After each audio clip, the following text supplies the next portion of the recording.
ونشهد أن لا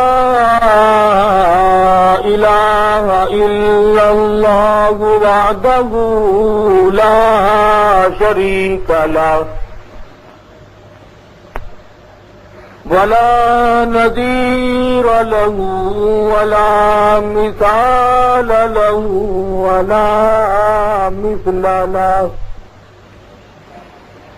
ولا معين له ولا وزير له ولا مشير له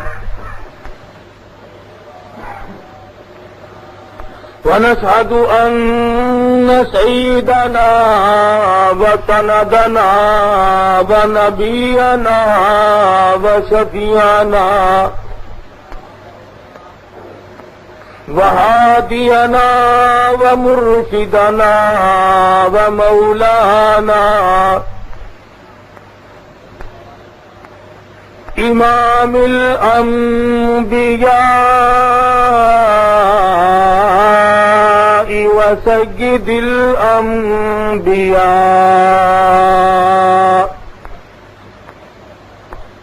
وخاتم النبيين باليقين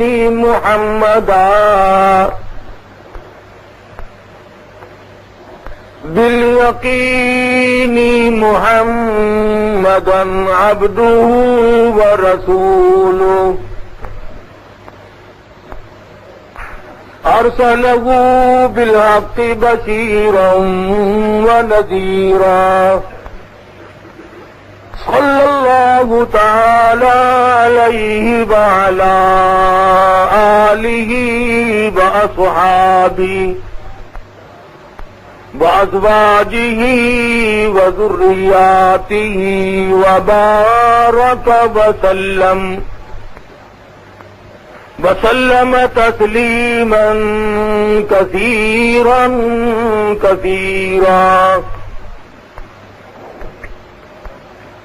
أما بعد فأعوذ بالله السميع العليم من الشيطان الرجيم.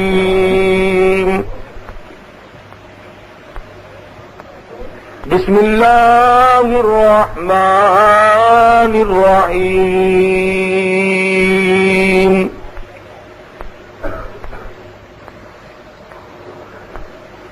يا أيها الذين آمنوا اتقوا الله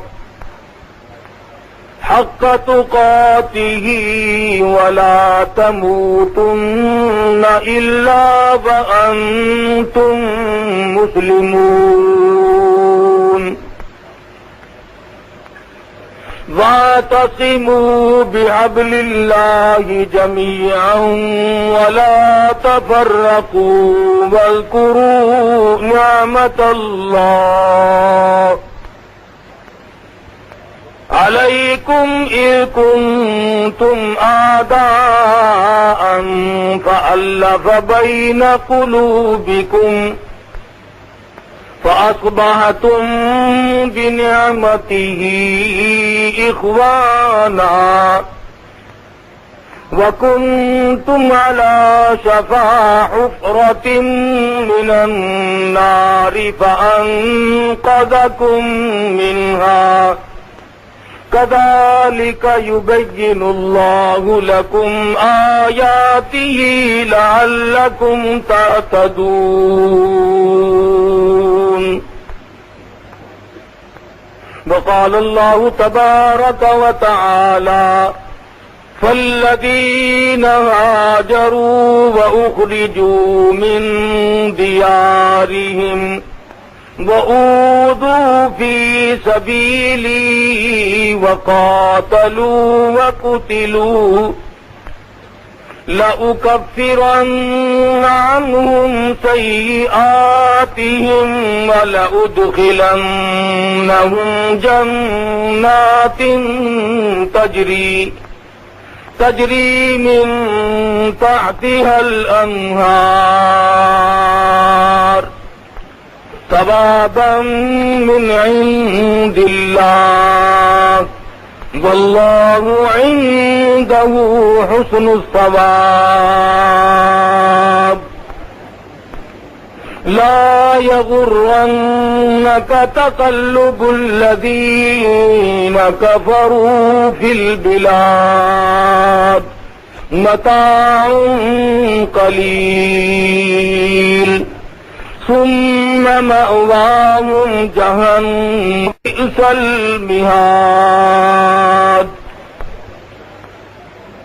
وقال النبي صلى الله تعالى عليه وسلم أنا سيد ولد آدم يوم القيامة وقال النبي صلى الله تعالى عليه وسلم الفقر فخري وقال النبي صلى الله تعالى عليه وسلم من تشبه بقوم فهو منهم وقال النبي صلى الله تعالى عليه وسلم لا يؤمن أحدكم حتى أكون أحب إليه من والده وولده والناس أجمعين وقال النبي صلى الله تعالى عليه وسلم إنما الأعمال بالنيات وإنما لامرئ ما نوى صدق الله مولانا العلي العظيم وصدق رسوله النبي الكريم ونحن على ذلك لمن الشاهدين والشاكرين والحمد لله رب العالمين. درود شریف. اللهم صل على محمد وعلى آل محمد كما صليت على إبراهيم وعلى آل إبراهيم إنك حميد مجيد. اللهم بارك على محمد وعلى آل محمد كما باركت على إبراهيم وعلى آل إبراهيم إنك حميد مجيد.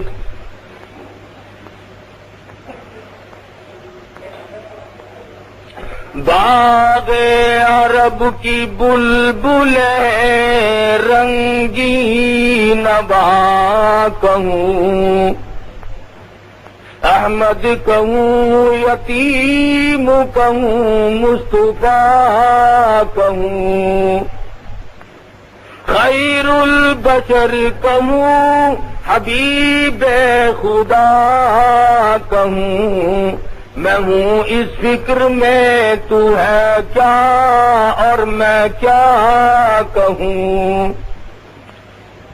لوگ کہتے ہیں کہ حضرت موسیٰ کلیم ہے تو وہ ہے کہ رتبہ تیرا سب سے عظیم ہے. معزز سامعین، محترم بزرگوں، عزیز دوستو، قرآن کریم کی چند آیات حدیث پاک میں سے حضور اکرم صلی اللہ علیہ وسلم کے چند ارشادات تلاوت کیے. اللہ پاک سے دعا فرماؤ خدا بند ذوالجلال مجھے ان آیتوں کا اور ان حدیثوں کا صحیح ترجمہ عرض کرنے کی توفیق عطا فرمائے اور ہم سب مسلمانوں کو سچا مسلمان پکا دیندار بنائے. اعمال صالحہ اخلاق حسنہ کی توفیق عطا فرمائے.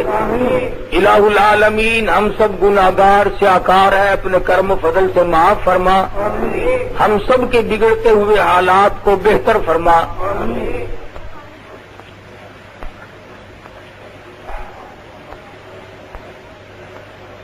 قرآنی آیات کا ترجمہ اور ارشادات محمد مصطفیٰ صلی اللہ علیہ وسلم کا جو ترجمہ ہے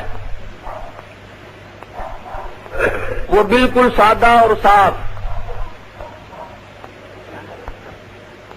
خداوند ذوالجلال نے ارشاد فرمایا ایمانداروں مسلمان کہلانے والوں، شفاعت کے امیدواروں، ڈرو اللہ پاک سے حق تقاتہ، جیسا کہ اس سے ڈرنے کا حق ہے۔ اب اسی جملے کی تفسیر اگر کی جائے اور 2 گھنٹے روزمرہ خرچ کیے جائیں، کم سے کم 1 سال خرچ ہو جائے گا، پر قرآن کے ان جملوں کا ترجمہ ختم نہیں ہوگا۔ اللہ پاک سے ڈرنے کا کیا حق ہے، کس صورت میں ڈریں؟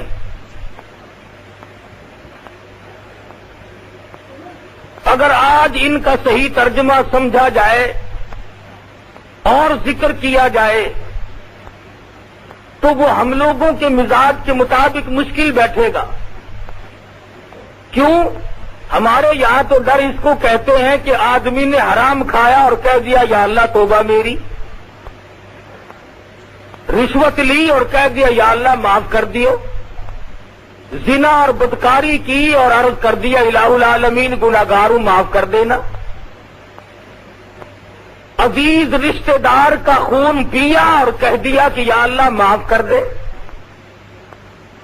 حق تقاتہ کا ترجمہ یہ نہیں کہ زبان پر صرف استغفار کے لفظ آ جائیں، صرف توبہ کے لفظ آ جائیں۔ حق تقاتہ کا ترجمہ یہ ہے کہ آدمی کی ہر وقت آنکھ میں آنسو ہو اور دل میں سوز و گداز ہو اور ہر وقت رونگٹا کھڑا ہوتا ہو اور رو رو کر اللہ کے حضور میں ہر وقت یہ عرض کرتا ہو مولا اگر تو نے معاف نہ کیا تو میں جاؤں گا کہاں؟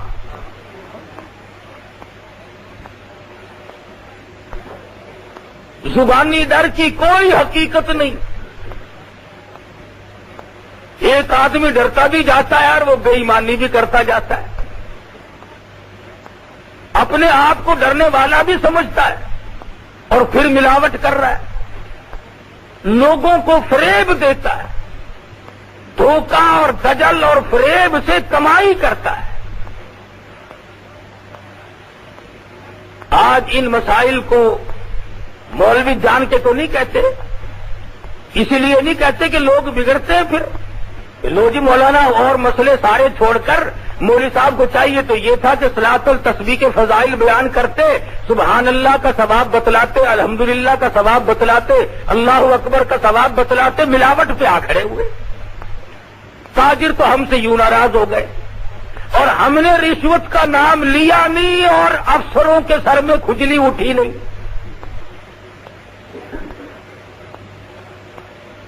وہ یوں ناراض ہو جاتے ہیں کہ تم اور سب کچھ کہو پر رشوت کا نام کیوں لیتے ہو؟ ہم نماز کی فضیلت، روزے کی فضیلت، قرآن کریم کی فضیلت بیان کرتے رہے، چوری کا نام لیا نہیں، اور جو چوری کرتے ہیں ان کے دماغ میں فوراً خرخچی مچتی ہے۔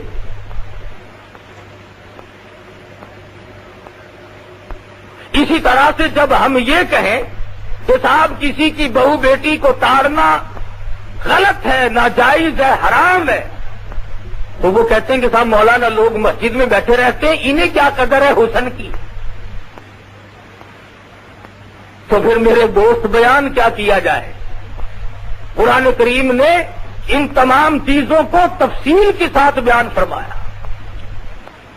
اور جب تک ہم ان تمام چیزوں کو چھوڑ نہ دیں اس وقت تک مسلمان کہلانے کے حقدار نہیں۔ کیوں؟ اس وجہ سے محمد مصطفیٰ صلی اللہ تعالی علیہ وسلم نے ارشاد فرمایا جو اسلام کی حرام کردہ چیز کو حرام نہیں سمجھتا، حلال کردہ چیز کو حلال نہیں جانتا، سرکار مدینہ فرماتے ہیں فلیس منا، وہ میری امت سے خارج ہے۔ ایک حدیث پاک میں ہے، فرمایا نبی کریم صلی اللہ تعالی علیہ وسلم نے، صحابی نے پوچھا یا رسول اللہ میرے ماں باپ آپ پہ قربان ہو جائیں، عرض کرنے لگا آپ ارشاد فرماؤ قیامت کب آئے گی؟ سرکار مدینہ صلی اللہ علیہ وسلم نے جواب میں ارشاد فرمایا جب ہر گھر سے کنجری کی آواز آنے لگے، میں جب دورہ پڑتا تھا اور یہ حدیث سامنے آئی تو میں نے استاد سے جھگڑا کیا کافی دیر تک کہ حضرت شریف خاندان دنیا میں ہے، سعادت مند عورتیں ہیں، گھر گھر سے کنجری کی آواز کیسے آ جائے گی؟ لیکن آج کے حالات نے ثابت کر دیا، گھر میں شریف زادی بیٹھی ہو، کتنا ہی خاندان اونچا ہو، کیسے ہی نیک بخت لوگ رہتے ہو، پر گھر میں ریڈیو رکھا ہے، ہر گھر سے کنجری کی آواز آج آ رہی ہے کہ نہیں؟ امام الانبیاء محبوب کبریا حضرت محمد مصطفیٰ صلی اللہ تعالی علیہ وسلم کا ارشاد پورا ہو گیا، پہاڑ اپنی جگہ سے ٹل سکتے ہیں، زمین اپنی جگہ سے ہل سکتی ہے، یہ آسمان کے ستارے چاند ٹوٹ سکتے ہیں، پر کالی کملی والے کا فرمان غلط نہیں ہو سکتا۔ حضور مدنی کریم صلی اللہ تعالی علیہ وسلم نے ارشاد فرمایا، جب لوگ گناہ کو گناہ نہ سمجھیں، جب برائی کو برائی نہ سمجھیں، جب لوگوں کے دلوں سے برائی کی برائی نکل جائے، سرکار مدینہ نے ارشاد فرمایا پھر انتظار کرو قیامت کی گھنٹی کا۔ آج آپ دیکھ لیں کس قدر ہم میں اظہار ہے، بسوں کے ایکسیڈنٹ ہو جاتے ہیں، لوگ مرنے والوں کے منہ میں پانی بعد میں ڈالتے ہیں، پہلے ان کی جیبوں کی تلاشی لی جاتی ہے، مرنے والے مر رہے ہیں، خون بہ رہا ہے، ہائے ہائے ہو رہی ہے، پر مسلمان لوگ ان کی گھڑیاں کھولنے میں مصروف ہیں، عورتوں کی بالیاں نکالنے میں مصروف ہے، اور جو اتنے بڑے ظالم لوگ بن گئے ہو انہیں اطمینان کیسے ملے گا، انہیں سکون کیسے حاصل ہوگا؟ جو ایسے وقت میں بھی چوری سے دوسرے کا مال لوٹنے سے باز نہ آئے، وہ کب حرام و حلال کی پہچان کر سکتے ہیں؟ اس لیے خدا بند ذوالجلال نے ارشاد فرما دیا، وقت آئے گا میں تم سے ایک ایک کو کھڑا کر کے ساری زندگی کے بارے میں اس طرح سے باز پرس کروں گا کہ تم وہاں سے ہلنے نہ پاؤ گے۔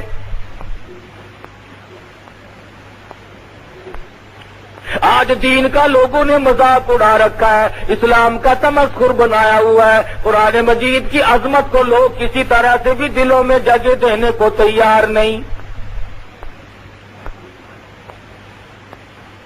اتنی بڑی بے ایمانی کرنی تو ٹھیک نہیں، کچھ تو انصاف کرو۔ تم اپنے معاملات میں غور کر کے دیکھو، عورت کو زندہ خامند چاہیے، خامند کو زندہ عورت چاہیے، اولاد کو زندہ ماں باپ چاہیے، ماں باپ کو زندہ اولاد چاہیے، مکان زندوں کے لیے، دکان زندوں کے لیے، ریل گاڑی موٹر ہوائی جہاز زندوں کے لیے، سبزی ترکاری کھانا پکانا، یہ تمام چیزیں زندوں کے لیے۔ او مسلمانوں انصاف کرو، ساری چیزیں زندوں کے لیے، پر اللہ کے قرآن کو تم نے مردوں کے سپرد کر دیا۔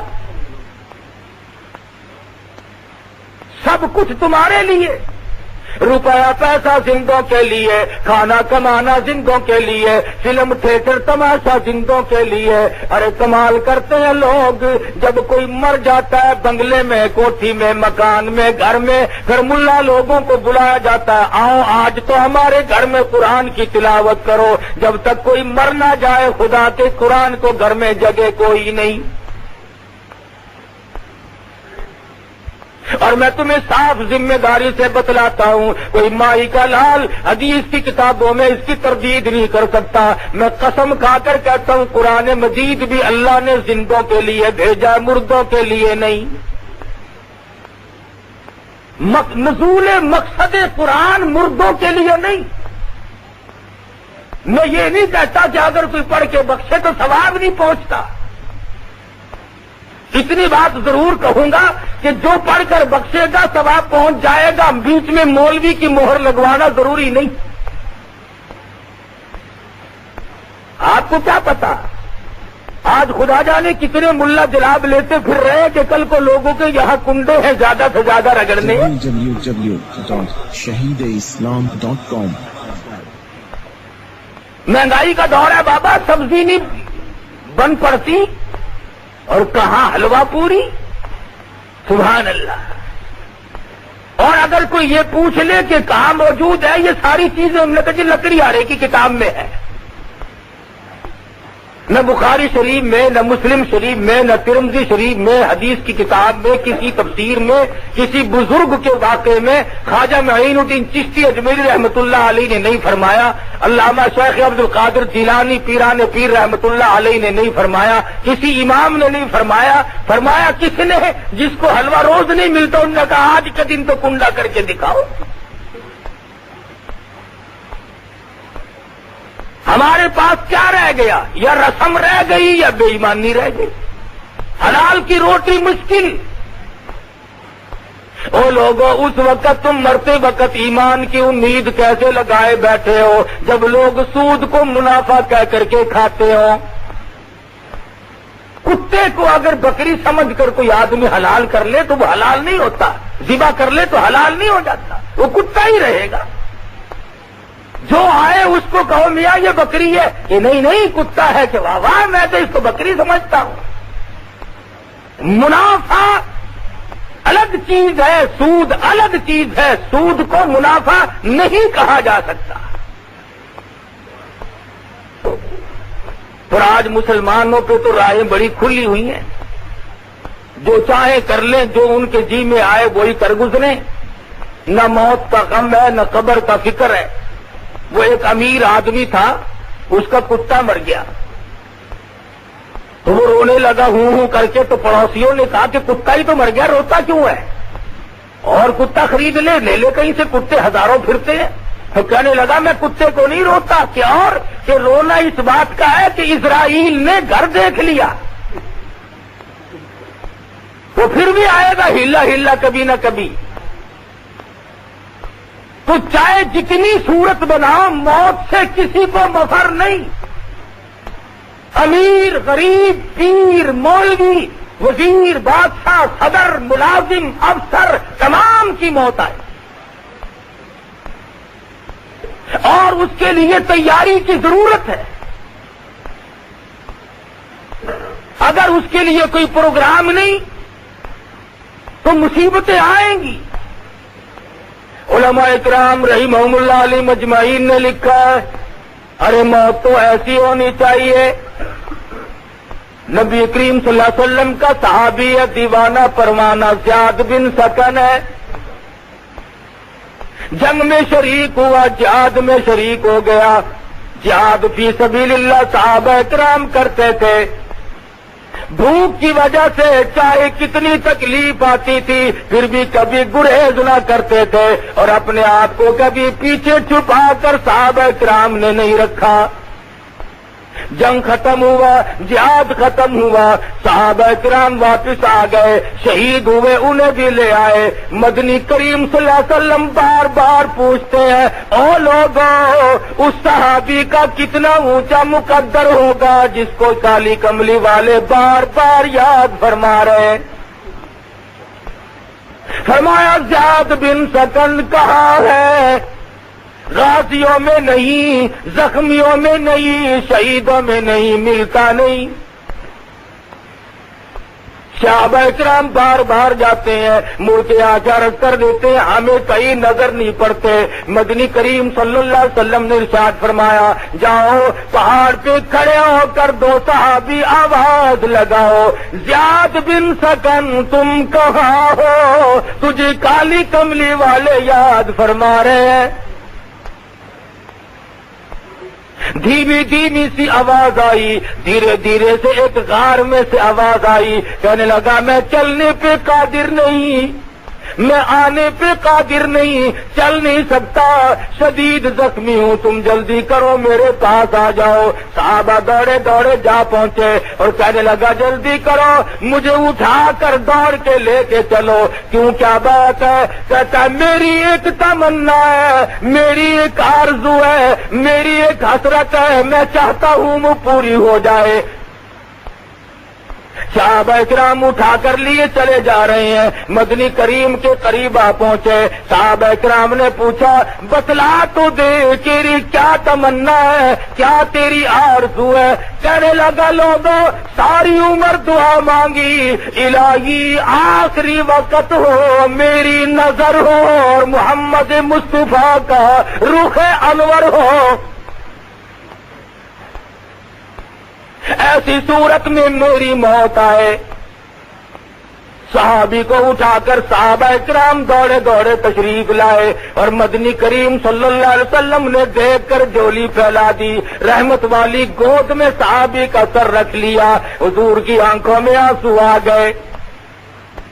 100 کے قریب تلواروں تیروں کے زخم ہے، سر سے پاؤں تک زخمی ہے۔ مدنی کریم کے چہرے انور پہ نظر ڈال کر مسکرانے لگا۔ آپ نے فرمایا کیا بات ہے زیاد بن سکن کیوں مسکرائے؟ عرض کیا میرے آقا آج عمر بھر کی تمنا پوری ہوئی، میری آرزو پوری ہوئی، آج خوشی نہ مناؤں تو اور کیا کروں؟ میری زندگی کے آخری لمحات آپ کے دیدار میں گزر رہے ہیں۔ کیوں؟ اس لیے میں تو ساری عمر اسی تمنا میں لگا رہا، جہاد کی تمنا کرتا تھا، اللہ نے زخمی جہاد میں کیا اور موت کے لیے آپ کی رحمت والی گود مجھے عطا فرما دی۔ عشق سوزو گداز ہو تو یہ ساری چیزیں بنی جایا کرتی ہیں، اور یوں خامخواہ سکھ کے عشق میں کچھ نہیں رکھا، لوگوں کو بہکانے کے لیے طرح طرح کی باتیں بنائے۔ فرمایا خون جگر دے کے خزاں میں ثمر لائیں گے، یوں تیری راہ میں سرد کے گزر جائیں گے۔ کون تریاق کہے زہر ہی راحل کو، مگر ہم تیرے عشق میں یہ زہر بھی پی جائیں گے۔ سرکار مدینہ کے سچے شہدائی اور سچے معنوں میں محبت کرنے والے حضور صلی اللہ علیہ وسلم کی نظر زیاد بن سکن پہ پڑی۔ زیاد بن سکن نے رخ انور کا دیدار کیا۔ او لوگوں، ہم میں سے کوئی اپنی بیوی کو دیکھتا ہوا مرے گا، کوئی اپنے بچوں کو تکتا ہوا مرے گا، کوئی کوٹھی بلڈنگ بنگلے کو دیکھتا ہوا مرے گا۔ قربان جاؤں زیاد بن سکن تیری موت پہ، تو آخری وقت میں مدنی کریم کا دیدار کر رہا ہے۔ رحمت والی گود میں دم توڑا، پیشانی پہ بوسہ دے کر سرکار مدینہ نے ارشاد فرمایا فزت برب الکعبہ، اور نوجوان رب کعبہ کی قسم تو کامیاب ہے۔ 100 کے قریب زخم کھائے، تمنا ہے پھر بھی دل نہیں توڑا۔ آج ہم تو سکینتوں میں دل توڑ بیٹھتے ہیں، ارے صاحب ٹھیک ہے نیکی تو ہے پر کیا کروں، میں تو اس کے لائق نہیں، میں کر نہیں سکتا۔ سستی سستی عبادت، ایسی عبادت ہے، ایسی نیکی جس میں تکلیف آنے کا کوئی اندیشہ نہ ہو، اس کے لیے تو ہم سب تیار ہیں، اور جس پہ یوں معلوم ہو جائے کہ کوئی نہ کوئی مصیبت آئے گی پھر ہم سب یرک جاتے ہیں۔ رات کا وقت ہے، محمد مصطفیٰ صلی اللہ علیہ وسلم کے صحابی کا جنازہ اٹھایا گیا۔ اللہ پاک ہم سب کو مدینے پاک کا دفن نصیب فرمائے۔ نوازا ہے مولا کریم نے جن کے دلوں میں یہ محبت سوز و گداز اور یہ عشق رہا کہ مدینے کا دفن نصیب ہو۔ مولانا بدر عالم میرٹھی رحمت اللہ علیہ کو جا کے دیکھو، مائی حلیمہ کے قدموں میں اللہ نے جگہ عطا فرما دی۔ مولانا مظفر حسین کاندلی رحمت اللہ علیہ کو اللہ تبارک و تعالیٰ نے سیدنا عثمان غنی رضی اللہ تعالیٰ عنہ کی بغل میں جگہ عطا فرما دی۔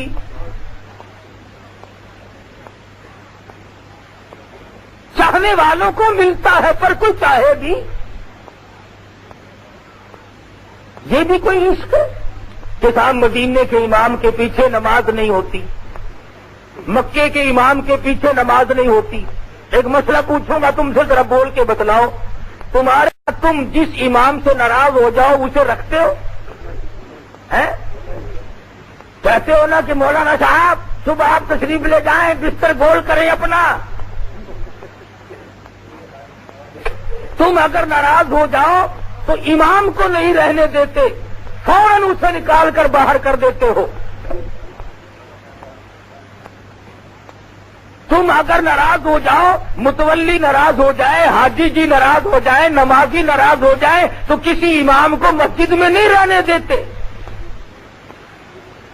حضور صلی اللہ علیہ وسلم کو اتنا بھی اختیار نہیں کہ جس سے حضور ناراض ہو اس امام کو وہاں سے ہٹا ہی دے۔ مدنی کریم کو تمہارے نزدیک اتنا بھی اختیار نہیں ہے۔ ادھر کہتے مختار کل ہو اور ادھر زبردستی ہو رہی ہے، حضور ناراض ہے اور امام مصلی پہ چڑھے کھڑے ہیں۔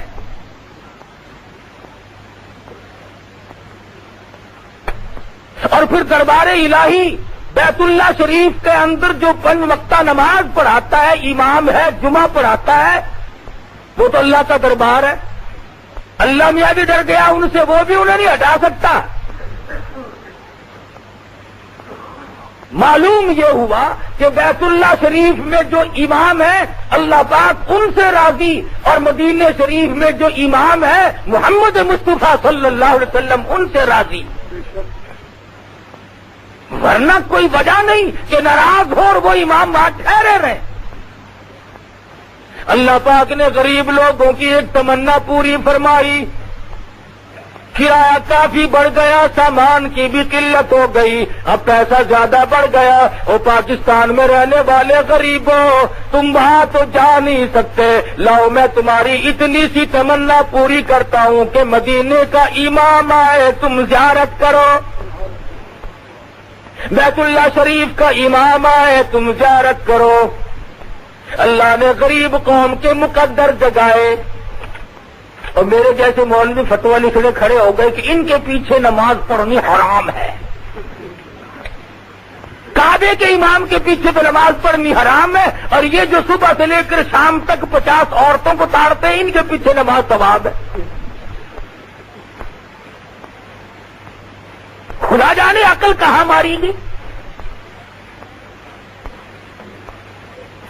اللہ پاک نے ایک تھوڑی سی جھلک دکھائی کہ بھی تم نہیں پہنچ سکتے، اور کیوں؟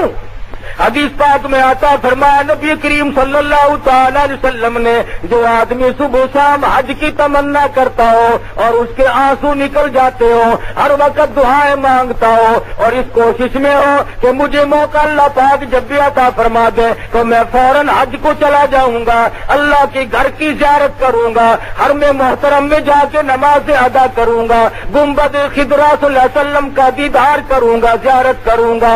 حدیث پاک میں آتا ہے، تمنا ہے، آرزو ہے، حسرت ہے، موت آ گئی، پوری نہ ہوئی، اللہ پاک ایک فرشتے کو حکم دیتے ہیں، میرے بندے نے بڑی دعائیں مانگی، بڑی تمنا کی، بڑی آرزو کی، میں نے اسے موقع نہ دیا، اور نوری فرشتے میرے اس بندے کی طرف سے جا کے تو مکمل حج ادا کر۔ کیونکہ اس کی آرزو ہے، اس کی حسرت تھی، اس کی تمنا تھی۔ تو مسئلہ کہتے ہوئے سوچنا لوگ بھول گئے کہ مسئلہ کہیں تو کس طرح سے کہیں اور کیا کہیں۔ تو ایک آدمی آیا فتویٰ لینے، ایک مولوی کے پاس عورت آئی، وہ کہنے لگی کہ اس طرح سے انتقال ہو گیا، میرے خامند کا مال اب جائیداد تقسیم ہونی ہے، میرا کتنا حصہ بنے گا؟ مولوی صاحب نے فتویٰ دیا کہ 8واں حصہ ملے گا، باقی تیری اولاد کا۔ اس نے کہا یہ تو کام بالکل خراب ہو گیا، 8ویں حصے میں کیا کام چلے گا؟ یہ تو سب بچے کچے لے گئے سارا حصہ۔ وہ کہنے لگی مولوی صاحب نوٹ دوں گی 100 کا بندہ، کوئی بڑی کتاب میں دیکھ لیا اگر کوئی مسئلہ نکلتا ہو۔ انہوں نے کہا تو پہلے نوٹ لا پھر مسئلہ نکال دوں گا میں۔ اس نے دے دیا تو کہنے لگا ایسی کتاب میں سے نکال لوں جس کا انکار کوئی نہ کر سکے، ما اغنا عنہ مالہ و ماں کا سب، سارا ہی ماں کا ہے، ماں کو دے دو، بچوں کی ماں کو دے دو اور کسی کا کوئی حصہ نہیں۔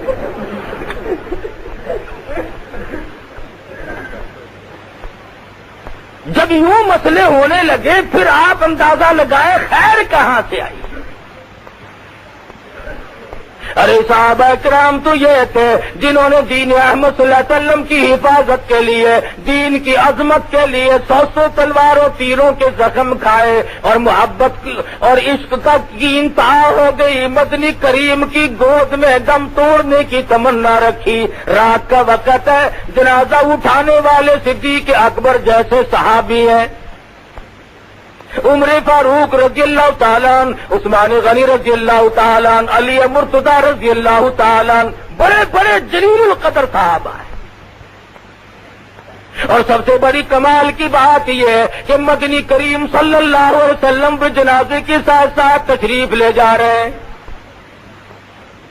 جس کے جنازے کے ساتھ کالی کملی والے تشریف لے جائیں، اندازہ لگاؤ اس کا مقدر کتنا اونچا۔ راستے میں چلتے چلتے سیدنا ابو ہریرہ رضی اللہ تعالی عنہ کی نظر پڑی۔ یہ بڑا عاشق صحابی تھا، ہر وقت مدنی کریم کی ادائیں تکتا رہتا تھا۔ اس نے دیکھا کہ مدنی کریم صلی اللہ علیہ وسلم اپنی ایڑیاں اٹھا اٹھا کر پنجوں کے بل زمین پہ چل رہے ہیں، تشریف لے جا رہے ہیں۔ قریب آیا اور عرض کرنے لگا، میرے آقا پاؤں مبارک میں، قدم مبارک میں کوئی تکلیف تو نہیں؟ کیوں؟ ایڑیاں اٹھا کر آپ پنجوں کے بل انگلیوں سے چل رہے ہیں، تشریف لے جا رہی ہیں، مجھے تو خطرہ ہوا کہ کوئی تکلیف تو نہیں؟ فرمایا، ابو ہریرہ تجھے علم نہیں، اس صحابی نے 100 کے قریب زخم کھا کر اللہ کی راہ میں شہادت حاصل کی، میری گود میں دم توڑا، تمنا کتنی اچھی کی، دین کی حفاظت کے لیے اپنی جان کو چھلنی کرا دیا۔ آج اس کا جنازہ پڑھنے کے لیے آسمان سے اتنے نوری فرشتے آئے ہوئے ہیں کہ پورا قدم رکھنے کی گنجائش کوئی نہیں، پورا قدم نہیں رکھا جا سکتا۔ کالی کملی والے کے صحابہ کے جنازے فرشتوں نے پڑھے، یہاں نیک لوگ بھی ہمیں نصیب نہیں، آتے بے وضو آ کر یوں ہی کھڑے ہو جاتے ہیں اور پھر اس پہ ناز کرتے ہیں کہ صاحب اتنا بڑا مجمع تھا فلاں کے جنازے پہ، کیا عرض کیا جائے۔ یہ تو نہیں دیکھا کہ مجمع تو بڑا تھا، لیکن کس قسم کے لوگوں کا مجمع تھا۔ فرض نماز نہیں پڑھتے، جمعے کی نماز پہ جاتے نہیں، اور کسی کا جنازہ ہوا خصوصاً بڑے آدمی کا تو پھر جا پہنچے صرف اس دکھانے کے لیے تاکہ لوگوں کو پتہ چل جائے کہ فلاں کے جنازے پہ میں بھی آیا تھا۔ اور بلکہ جب کسی وزیر کا جنازہ ہو، کسی بڑے افسر کا جنازہ ہو، جدھر فوٹوگرافر کھڑے ہو نا، اس طرف کو آگے جا کر کھڑے ہوتے ہیں، صفحے سیدھی کر لینا جی۔